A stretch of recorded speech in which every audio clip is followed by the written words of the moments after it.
اللہ کی عقل کے مطابق اس نے فیصلے کیے ہیں کچھ، اور ہم اپنی عقل لگا کے کہتے ہیں کہ ہمیں اس کا لاجک سمجھ میں نہیں آیا، ہم اس کو نہیں فالو کرتے۔ ارے آپ کی عقل ہے ہی کتنی، آپ سمجھ ہی کتنا سکتے ہو اس بات کو؟ کیونکہ اللہ نے جو ہمیں عقل دی ہے وہ بھی امتحان کے طور پر دی ہے، ہماری عقل بھی ہمارا امتحان ہے۔ اللہ کی باتوں کو سمجھے بنا کچھ باتوں پہ ہمیں یقین کرنا ہوگا، اس پر عمل کرنا ہوگا، اور کچھ باتوں کو اپنے عقل کا استعمال کر کے سمجھنا ہوگا، صحیح اور غلط کا فیصلے خود کرنے ہوں گے۔ یعنی یہ ہے ہماری عقل کا مقصد۔ چھوٹی چھوٹی سی 2 کہانیاں ہیں جو میں آپ کو سناتی ہوں، جو آپ اپنے بچوں کو سنا سکتے ہیں، یہ بات سمجھانے کے لیے کہ اللہ جو بھی فیصلے کرتا ہے وہ ہمارے حق میں اچھے ہوتے ہیں۔ لقمان حکیم کا ایک قصہ ہے، روایت میں آتا ہے کہ لقمان حکیم اور ان کے بیٹے ایک دن سفر پر نکلے، کچھ چیزیں اپنے ساتھ کھانے پینے کی ساتھ لے کر۔ رستے میں کھانے پینے کا سامان ختم ہو گیا، اور اس کے بعد لقمان حکیم نے کہا کہ اسی میں خیر ہے۔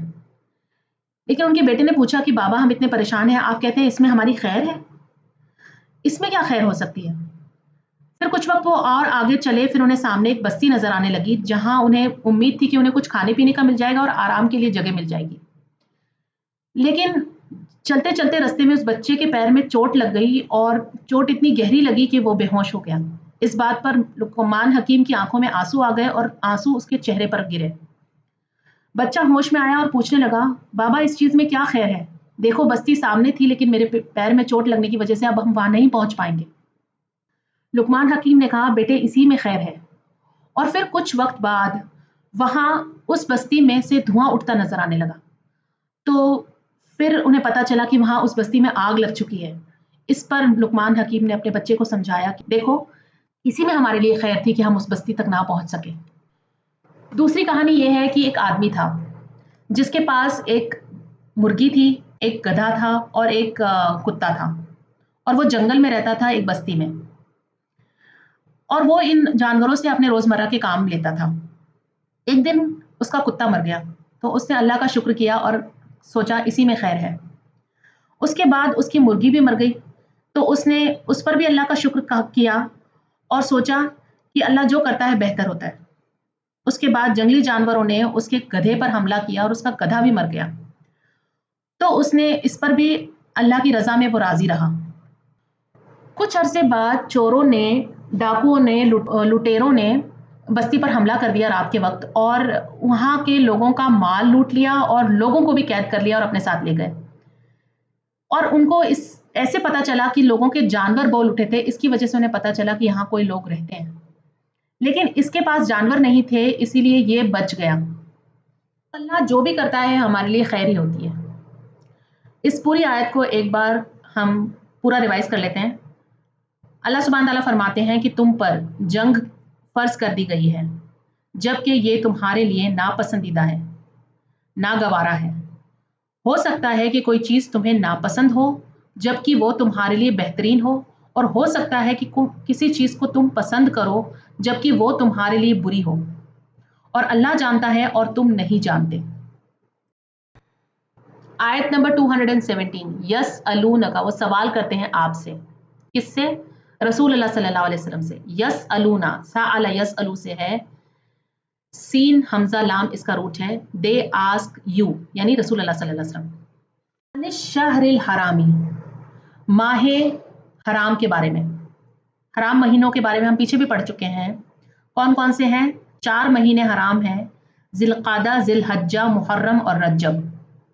عن الشہر الحرامی، حرام مہینے کے بارے میں، قتال فیہ، جنگ کرنا اس میں۔ تو صحابہ اکرام رسول اللہ صلی اللہ علیہ وسلم سے پوچھتے ہیں کہ جنگ کرنا کیسا ہے حرام مہینوں میں؟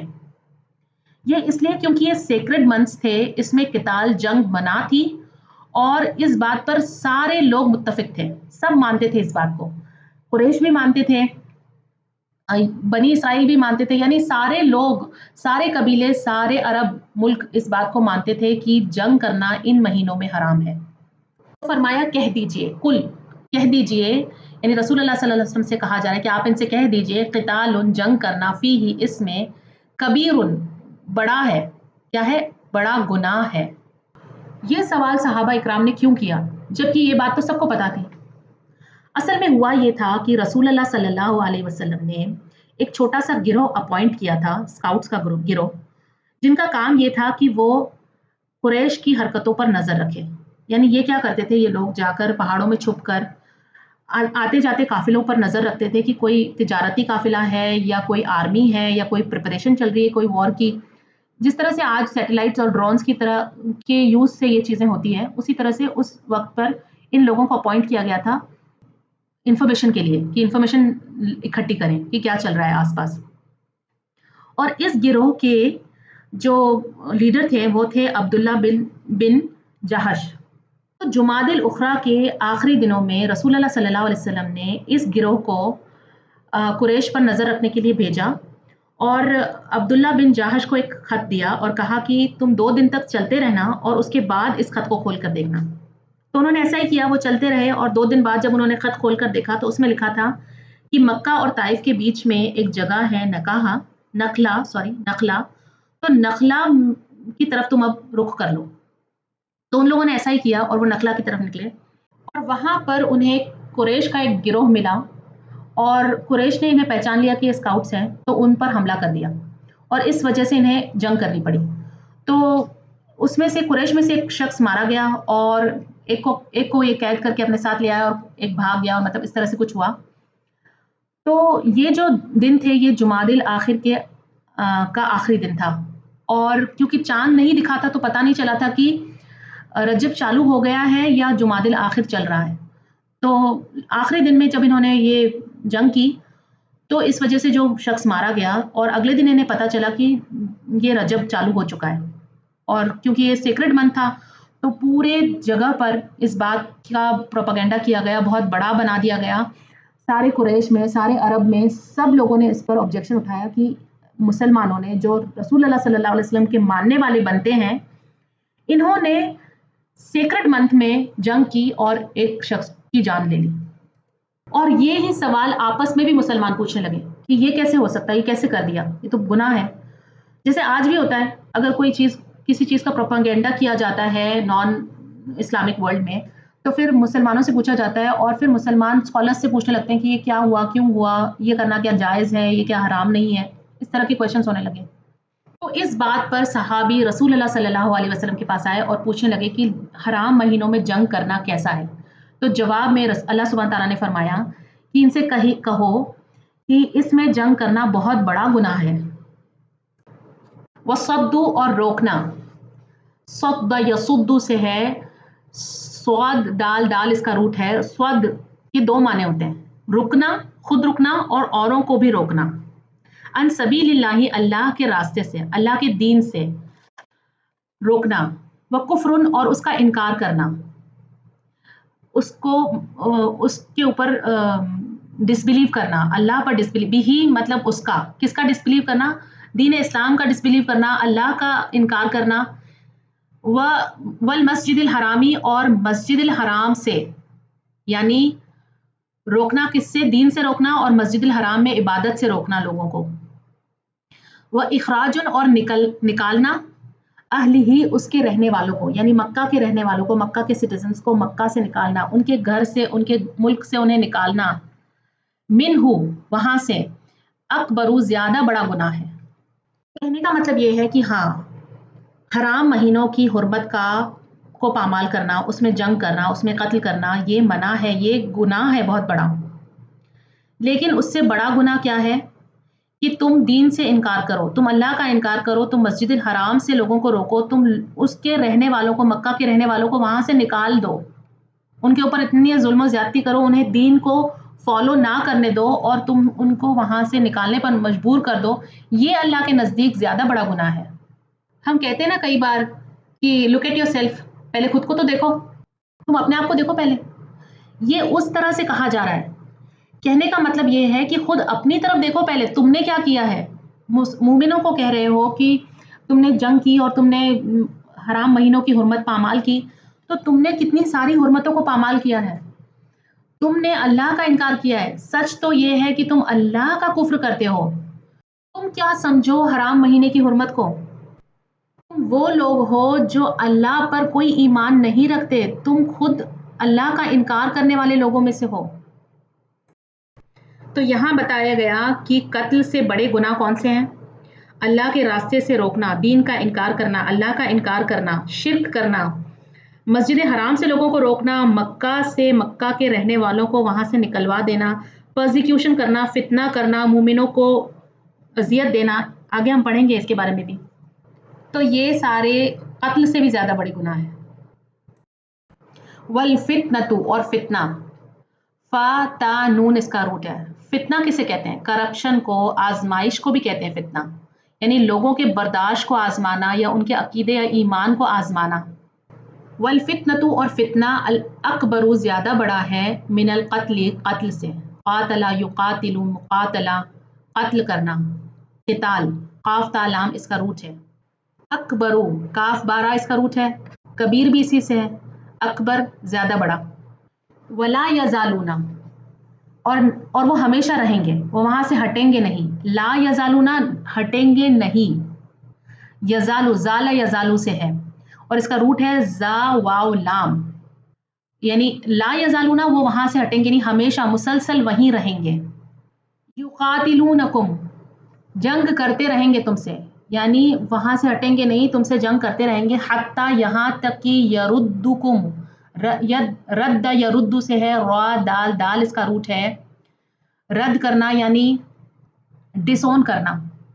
حتیٰ یردکم، یہاں تک کہ وہ پھیر دیں تمہیں، عن دینکم، تمہارے دین سے.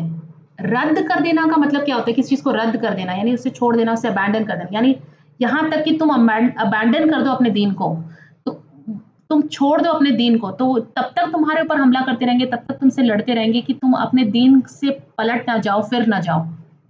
ان استطاعوا، اگر وہ استطاعت رکھتے ہوں.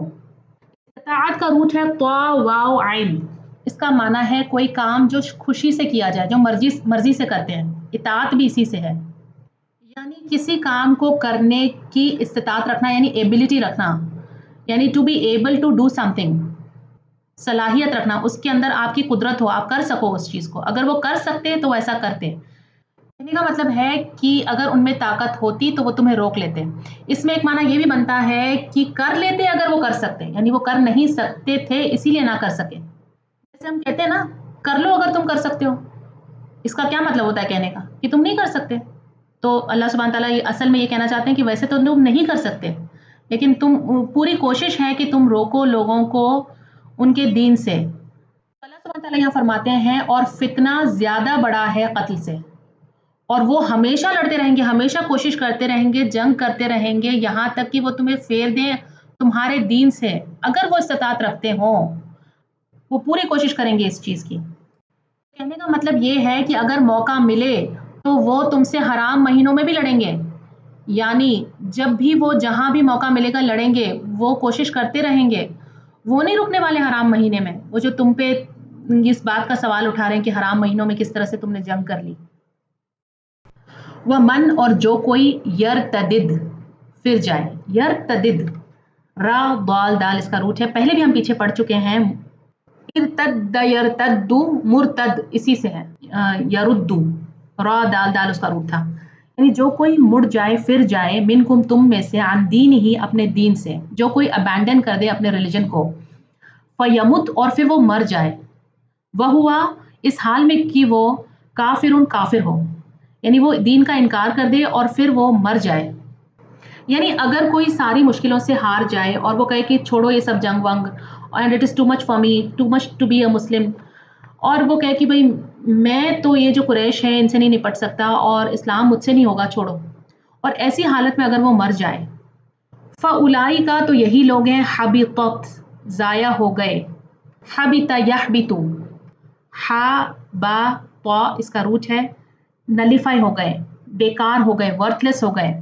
اعمالہم، ان کے سارے اعمال، اعمال جو ہے وہ عمل کی جمع ہے، تو ان کے سارے نیک اعمال ضائع ہو گئے. دیکھیں، موت تو ہر ایک کو آنی ہے، مرنا تو ہے، تو بہتر ہے نا کہ ایمان کی حالت میں مرے. اگر ایسا تو نہیں ہے کہ بھئی ہم نے دین سے انکار کر دیا تو اب ہمیں موت نہیں آئے گی، موت تو آئے گی. فی الدنیا والآخرتی، آخرت میں بھی اور دنیا میں بھی اس کے سارے اعمال خراب ہو جائیں گے. اب آپ دیکھیں کہ جب کوئی شخص